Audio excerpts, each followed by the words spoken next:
ओम शांति। आज हम सुनेंगे प्यारे बाप दादा के अव्यक्त महावाक्य 9/5/2021 और इसकी रिवाइज डेट है 27/12/87। हेडिंग निश्चय बुद्धि विजयी रत्नों की निशानियां। आज बाप दादा अपने चारों ओर के निश्चय बुद्धि विजयी बच्चों को देख रहे हैं। हर एक बच्चे के निश्चय की निशानियां देख रहे हैं। निश्चय की विशेष निशानियां। पहला, जैसा निश्चय वैसा कर्म।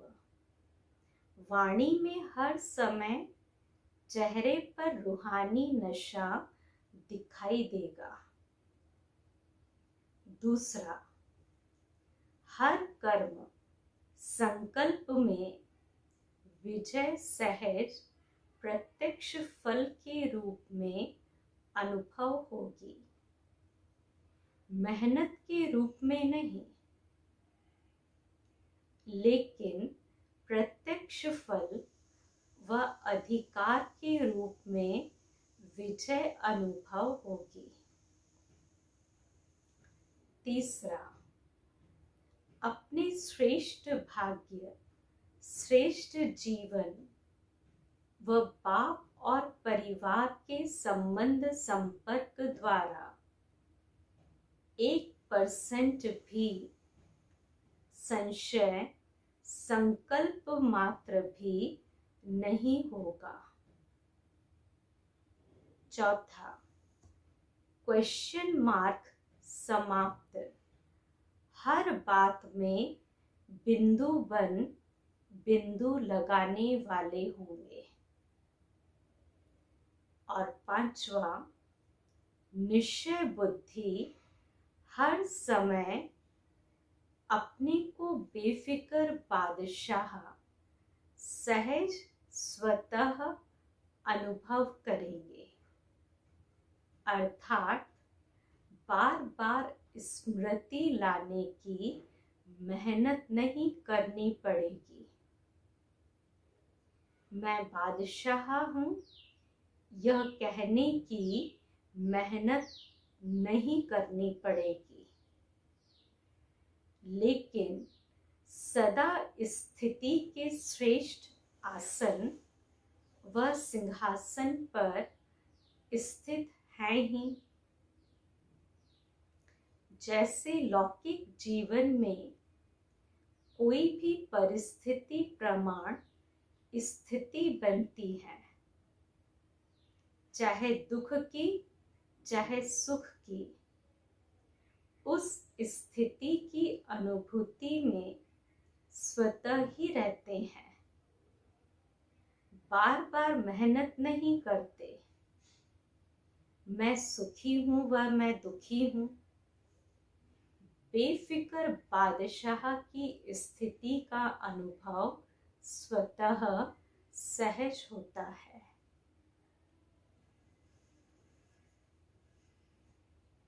अज्ञानी जीवन में परिस्थितियों प्रमाण स्थिति बनती है, लेकिन शक्तिशाली अलौकिक ब्राह्मण जीवन में परिस्थिति प्रमाण स्थिति नहीं बनती,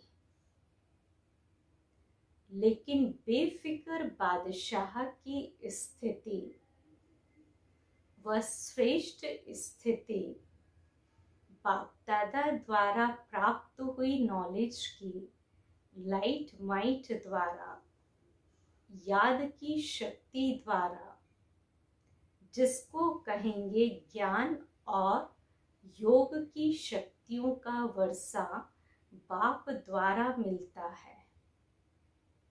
तो ब्राह्मण जीवन में बाप के वर्षे द्वारा व सतगुरु के वरदान द्वारा व भाग्य विधाता द्वारा प्राप्त हुए श्रेष्ठ भाग्य द्वारा स्थिति प्राप्त होती है। अगर परिस्थिति के आधार पर स्थिति है तो शक्तिशाली कौन हुआ? परिस्थिति पावरफुल हो जाएगी ना। और परिस्थिति के आधार पर स्थिति बनाने वाला कभी भी अचल अडोल नहीं रह सकता। जैसे अज्ञानी जीवन में अभी अभी देखो बहुत खुशी में नाच रहे हैं और अभी अभी उल्टे सोए हुए हैं। तो अलौकिक जीवन में ऐसी हलचल वाली स्थिति नहीं होती। परिस्थिति के आधार पर नहीं, लेकिन अपने वर्षे और वरदान के आधार पर व अपनी श्रेष्ठ स्थिति के आधार पर परिस्थिति को परिवर्तन करने वाला होगा। तो निश्चय बुद्धि इस कारण सदा बेफिक्र बादशाह है, क्योंकि फिक्र होता है कोई अप्राप्ति व कमी होने के कारण। अगर सर्व प्राप्ति स्वरूप है, मास्टर सर्वशक्तिवान है, तो फिक्र किस बात का रहा? और छठवीं बात, निश्चय बुद्धि अर्थात सदा बाप पर बलिहार जाने वाले। बलिहार अर्थात सर्ववंश समर्पित, सर्ववंश सहित समर्पित। चाहे देह भान में लाने वाले विकारों का वंश, चाहे देह के संबंध का वंश, चाहे देह के विनाशी पदार्थों की इच्छाओं का वंश, सर्व वंश में यह सब आ जाता है। सर्वंश समर्पित व सर्वंश त्यागी एक ही बात है। समर्पित होना इसको नहीं कहा जाता कि मधुबन में बैठ गए व सेवा केंद्रों पर बैठ गए। यह भी एक सीढ़ी है जो सेवा अर्थ अपने को अर्पण करते हैं, लेकिन सर्वंश समर्पित यह सीढ़ी की मंजिल है। एक सीढ़ी चढ़ गए, लेकिन मंजिल पर पहुंचने वाले निश्चय बुद्धि की निशानी तीनों ही वंश सहित समर्पित। तीनों ही बातें स्पष्ट जान गए ना। वंश तब समाप्त होता है जब स्वप्न व संकल्प में भी अंश मात्र नहीं। अगर अंश है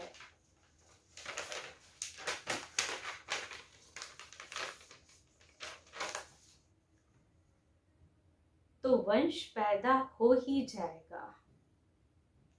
इसलिए सर्वंश त्यागी की परिभाषा अति गुह्य है। यह भी कभी सुनाएंगे। फिर 7वीं पॉइंट, निश्चय बुद्धि सदा बेफिक्र निश्चिंत होगा। हर बात में विजय प्राप्त होने के नशे में निश्चित अनुभव करेगा। तो निश्चय, निश्चिंत और निश्चित यह हर समय अनुभव कराएगा। कौन सी 3 बातें? निश्चय, निश्चिंत और निश्चित। फिर 8वीं पॉइंट, वह सदा स्वयं भी नशे में रहेंगे और उनके नशे को देख दूसरों को भी यह रूहानी नशा अनुभव होगा। औरों को भी रूहानी नशे में बाप की मदद से स्वयं की स्थिति से अनुभव कराएगा। निश्चय बुद्धि की व रूहानी नशे में रहने वाले के जीवन की विशेषताएं क्या होगी? पहली बात, जितना ही श्रेष्ठ नशा उतना ही निमित्त भाव हर जीवन के चरित्र में होगा।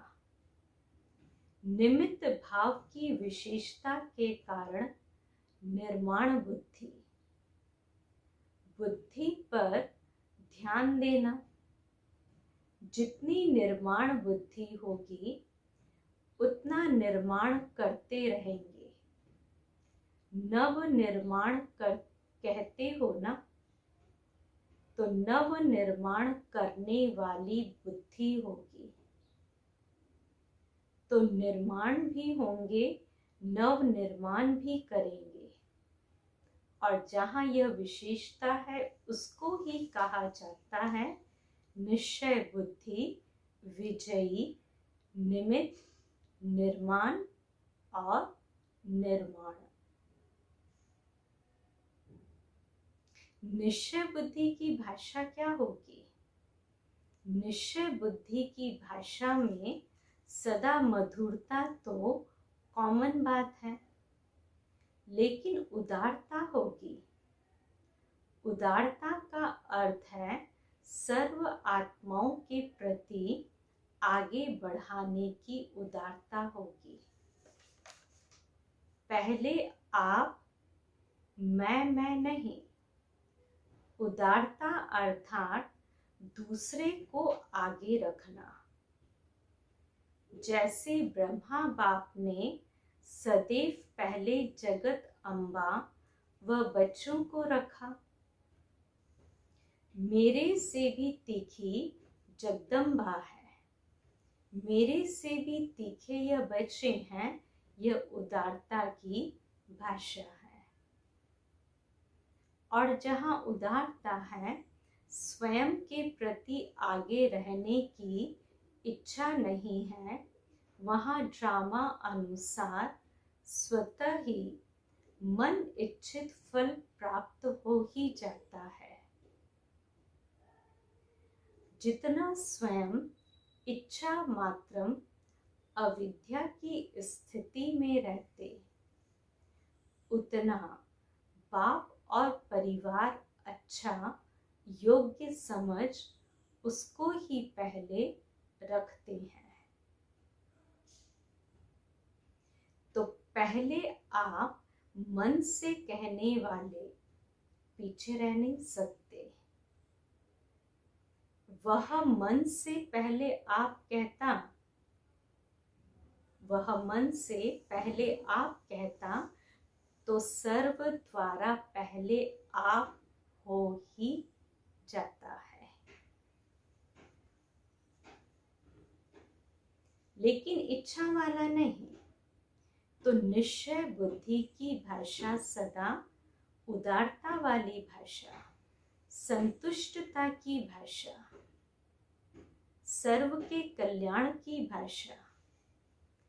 ऐसी भाषा वाले को कहेंगे निश्चय बुद्धि विजयी। निश्चय बुद्धि तो सभी हो ना, क्योंकि निश्चय ही फाउंडेशन है। लेकिन जब परिस्थितियों का, माया का, संस्कारों का, भिन्न भिन्न स्वभाव का तूफान आता है, तब मालूम पड़ता है निश्चय का फाउंडेशन कितना मजबूत है। जैसे इस पुरानी दुनिया में भिन्न भिन्न प्रकार के तूफान आते हैं ना, कभी वायु का तो कभी समुद्र का। ऐसे यहाँ भी भिन्न भिन्न प्रकार के तूफान आते हैं। तूफान क्या करता है? पहले उड़ाता है और फिर फेंकता है। तो यह तूफान भी पहले तो अपनी तरफ मौज में उड़ाते हैं, अल्पकाल के नशे में ऊंचा ले जाते हैं, क्योंकि माया भी जान गई है कि बिना प्राप्ति यह मेरी तरफ आने वाले नहीं है। तो पहले आर्टिफिशियल प्राप्ति में ऊपर उड़ाती है और फिर नीचे गिरती कला में ले आती है। चतुर है। तो निश्चय बुद्धि की नजर त्रिनेत्री होती है। तीसरे नेत्र से तीनों कालों को देख लेते हैं, इसलिए कभी धोखा नहीं खा सकते। तो निश्चय की परख तूफान के समय होती है। जैसे तूफान बड़े बड़े पुराने वृक्ष की फाउंडेशन को उखाड़ लेते हैं, तो ये माया के तूफान भी निश्चय के फाउंडेशन को उखेड़ने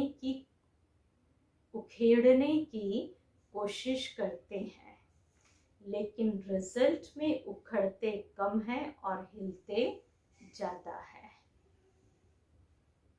हिलने से भी फाउंडेशन कच्चा हो जाता है। तो ऐसे समय पर अपने निश्चय के फाउंडेशन को चेक करो। वैसे कोई से भी पूछेंगे निश्चय पक्का है तो क्या कहेंगे? बहुत अच्छा भाषण करेंगे। अच्छा भी है निश्चय में रहना, लेकिन समय पर अगर निश्चय हिलता भी है तो निश्चय का हिलना अर्थात जन्म जन्म के प्रारब्ध से हिलना। इसलिए तूफानों के समय चेक करो। कोई हद का मान शान न दे व व्यर्थ संकल्पों के रूप में माया का तूफान आए। जो चाहना रखते हो वह चाहना अर्थात इच्छा पूर्ण न हो। ऐसे टाइम पर जो निश्चय है कि मैं समर्थ बाप की समर्थ आत्मा हूँ, वह याद रहता है, वह व्यर्थ समर्थ के ऊपर विजयी हो जाता है। अगर व्यर्थ विजय प्राप्त कर लेता है तो निश्चय का फाउंडेशन हिलेगा ना। समर्थ के बजाय अपने को कमजोर आत्मा अनुभव करेगा, दिल शिकस्त हो जाएगा।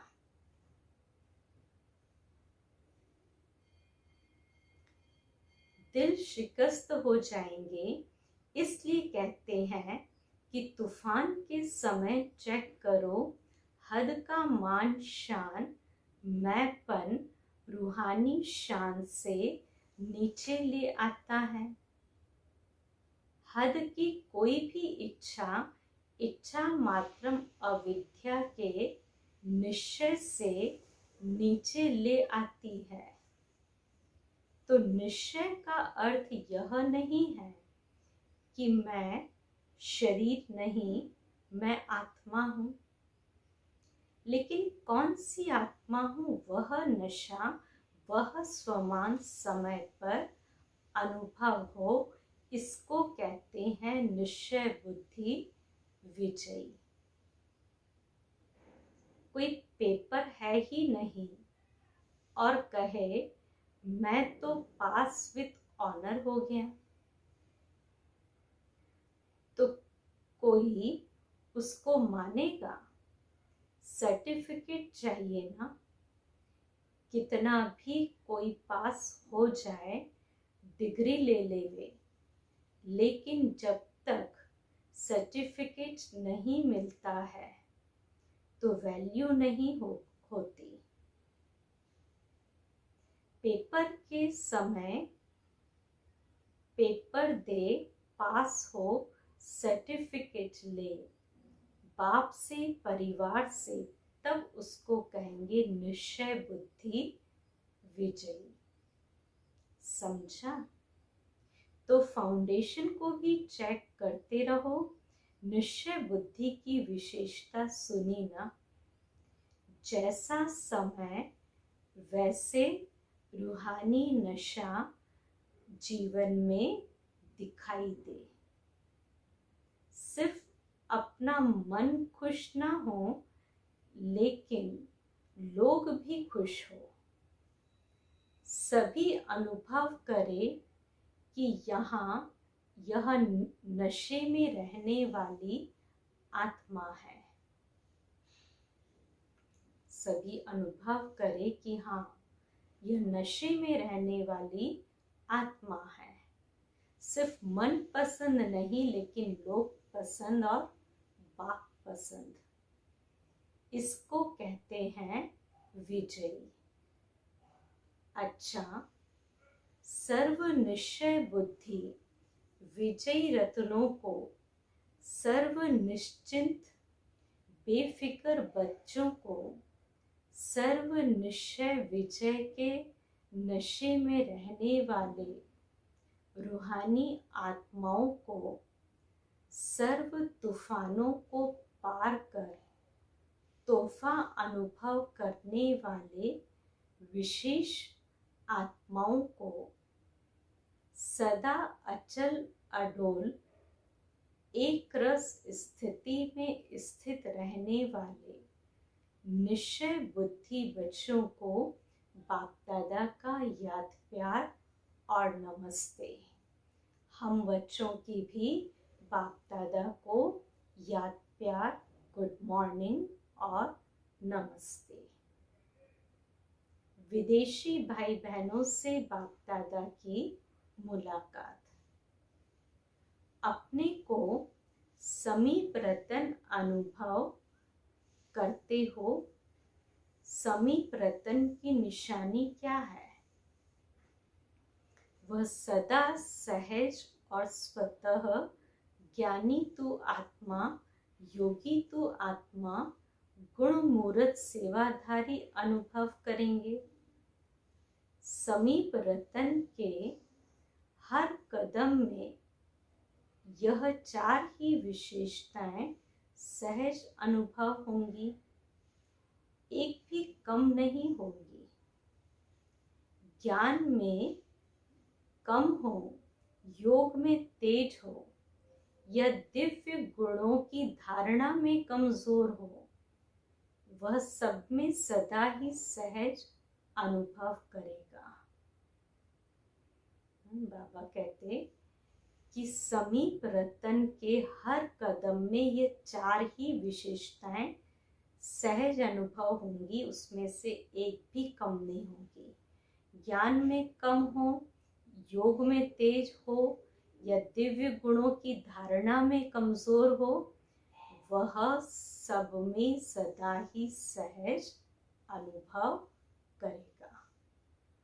समीप रतन किसी भी बात में मेहनत नहीं अनुभव करेंगे, लेकिन सहज सफलता अनुभव करेंगे, क्योंकि बाप दादा बच्चों को संगम युग पर मेहनत से ही छुड़ाते हैं।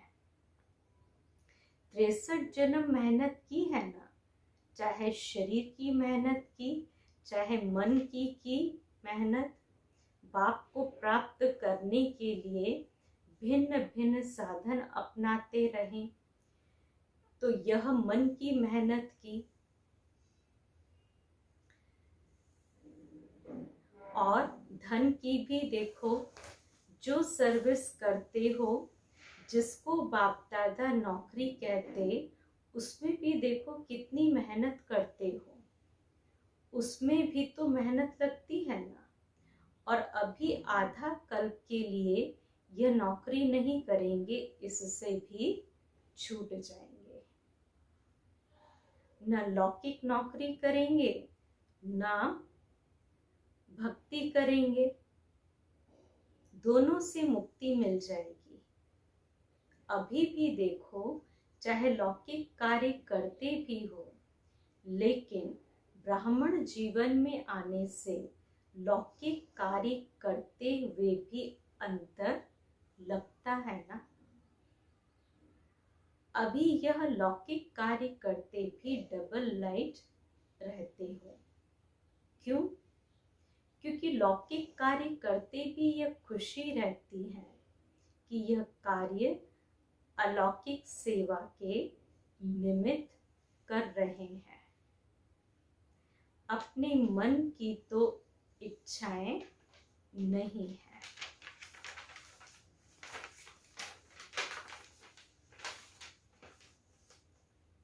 अपनी मन की तो इच्छाएं नहीं है ना।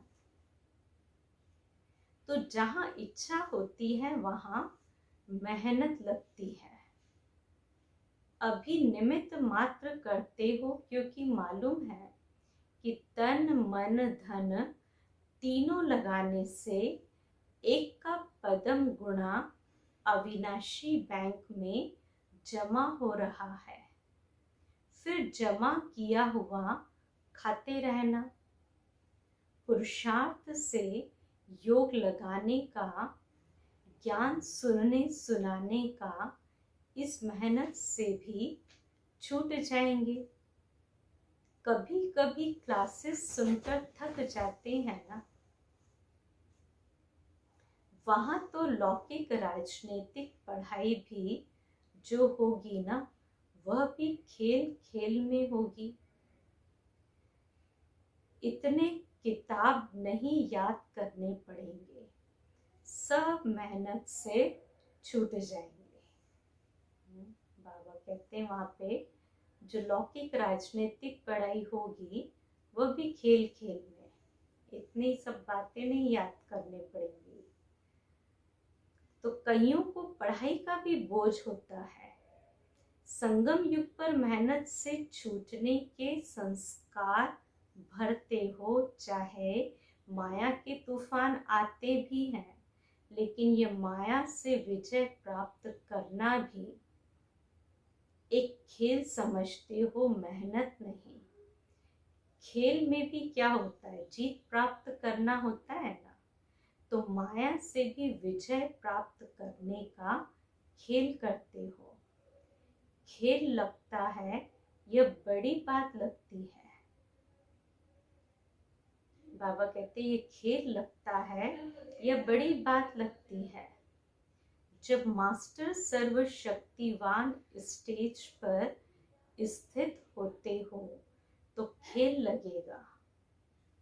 और ही चैलेंज करते हो कि आधा कल्प के लिए विदाई लेकर जाओ, तो विदाई समारोह मनाने आती हैं, लड़ने नहीं आती है। विजयी रतन हर समय हर कार्य में विजयी है। विजयी हो ना? तो सबने कहा हाँ जी। तो वहां जाकर भी हाँ जी करना। फिर भी अच्छे बहादुर हो गए। पहले थोड़े जल्दी घबरा जाते थे, अभी बहादुर हो गए हैं, अभी अनुभवी हो गए। तो अनुभव की अथॉरिटी वाले हो गए, परखने की भी शक्ति आ गई है, इसलिए घबराते नहीं हैं। अनेक बार के विजयी थे, हैं और रहेंगे। यही स्मृति सदा रखना। अच्छा, विदाई के समय दादियों से, दादी जानकी बंबई से 3-4 दिन का चक्कर लगाकर आई है। अभी से ही चक्रवर्ती बन गई। अच्छा है, यहाँ भी सेवा है, वहाँ भी सेवा की, यहाँ रहते भी सेवा करते और वहाँ जाते वहाँ भी सेवा हो जाती। सेवा का ठेका बहुत बड़ा लिया है। बड़े ठेकेदार हो ना, छोटे छोटे ठेकेदार तो बहुत है, लेकिन बड़े ठेकेदार को बड़ा काम करना पड़ता है। बाबा आज मुरली सुनते बहुत मजा आया। दादी ने कहा ऐसा, तो बाबा कहते है ही मजा। अच्छा है आप लोग कैच करके औरों को क्लियर कर सकते हो। सभी तो एक जैसे कैच कर नहीं सकते। जैसे जगदम्बा मुरली सुनकर क्लियर करके सहज करके सभी को धारण कराती रही, ऐसे अभी आप निमित्त हो। कई नए नए तो समझते भी नहीं, समझ भी नहीं सकते हैं, लेकिन बाप दादा सिर्फ सामने वाले को नहीं देखते, जो बैठे हैं सभा में उन्हें ही नहीं देखते, सभी को सामने रखते हैं। फिर भी सामने अनन्य होते हैं तो उन्हों के प्रति निकलती है। बाबा कहते कि बाप दादा सिर्फ सामने वालों को नहीं देखते, जो बैठे हैं सभा में उन्हें ही नहीं देखते, सभी को सामने रखते हैं। फिर भी सामने अनन्य होते हैं तो उन्हों के प्रति निकलता है। आप लोग तो पढ़कर भी कैच कर सकते हो। अच्छा, आज का वरदान है, व्यर्थ की लीकेज को समाप्त कर समर्थ बनने वाले कम खर्च वाला नशीन भव। संगम युग पर बाप दादा द्वारा जो भी खजाने मिले हैं, उन सर्व खजानों को व्यर्थ जाने से बचाओ तो कम खर्च वाला नशीन बन जाएंगे। व्यर्थ से बचाव करना अर्थात समर्थ बनना। जहाँ समर्थी है वहाँ व्यर्थ जाए यह हो नहीं सकता। अगर व्यर्थ की लीकेज है तो कितना भी पुरुषार्थ करो, मेहनत करो, लेकिन शक्तिशाली बन नहीं सकते। इसलिए लीकेज को चेक कर समाप्त करो तो व्यर्थ से समर्थ हो जाएंगे। स्लोगन, प्रवृत्ति में रहते संपूर्ण पवित्र रहना यही योगी व ज्ञानी तो आत्मा की चैलेंज है। प्रवृत्ति में रहते संपूर्ण पवित्र रहना यही योगी व ज्ञानी तो आत्मा की चैलेंज है। तो वरदान में विशेष बाबा ने अटेंशन दिलवाया कि व्यर्थ के बचाव को बंद करना है और समर्थ बनना है। तो जहाँ समर्थी है वहाँ व्यर्थ जाए यह हो नहीं सकता, लेकिन बार बार व्यर्थ की लीकेज है तो कितना भी पुरुषार्थ करें, मेहनत करें, शक्तिशाली हम नहीं बन पाएंगे। तो अपने व्यर्थ के लीकेज पे हमें, चाहे व्यर्थ बोल है, संकल्प है, कर्म है या कोई भी चीज़ है, सब पर अटेंशन देना है। फिर आज के बाबा के अव्यक्तिशाली की पॉइंट है, 9 तारीख है आज। योग के प्रयोग के लिए, जहाँ वाणी द्वारा कोई कार्य सिद्ध नहीं होता है तो कहते हो यह वाणी से नहीं समझेंगे, शुभ भावना से परिवर्तन होंगे। जहाँ वाणी कार्य को सफल नहीं कर सकती, वहाँ साइलेंस की शक्ति का साधन शुभ संकल्प, शुभ भावना, नैनों की भाषा द्वारा रहम और स्नेह की अनुभूति कार्य सिद्ध कर सकती है। अच्छा, ओम शांति।